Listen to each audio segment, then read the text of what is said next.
దేశం కోసం ప్రాణత్యాగానికైనా సిద్ధమని పాలకొండ ఎమ్మెల్యే నిమ్మక జయకృష్ణ అన్నారు. పాలకొండలోని కోటదుర్గమ్మ ఆలయం నుంచి సబ్ కలెక్టర్ ఆఫీస్ వరకు నిర్వహించిన తిరంగా ర్యాలీలో ఆయన పాల్గొన్నారు.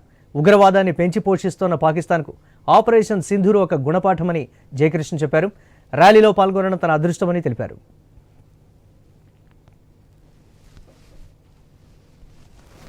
నరేంద్ర మోడీ గారి పిలుపు మేరకు ఈ రోజు మరి గౌరవ ముఖ్యమంత్రి వర్యులు చంద్రబాబు నాయుడు గారు, అలాగే ఉప ముఖ్యమంత్రి గారు పవన్ కళ్యాణ్ గారి పిలుపు మేరకు ఈ రోజు BJP party, Telugu Desam party, Janasena party, 3 కూటమి పార్టీలు అన్ని కలిపి ఈ రోజు తిరంగా యాత్రని పాలకొండ నియోజకవర్గంలో జరుపుకుంటున్నాం. భారతదేశ సైనికులకి మద్దతుగా భారతదేశం అంతటా కూడా తిరంగా యాత్రని భారతదేశ పౌరులందరూ కూడా పార్టీలకు అతీతంగా ఈ రోజు ఈ యాత్రని కొనసాగించారు, జరుపుకుంటున్నారు.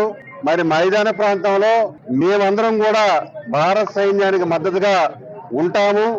మరి యుద్ధం వస్తే మా ప్రాణాలు ఇవ్వడానికి కూడా మేము సిద్ధంగా ఉన్నామని ఈ తిరంగా యాత్ర ద్వారా తెలియజేస్తున్నాను. నరేంద్ర మోడీ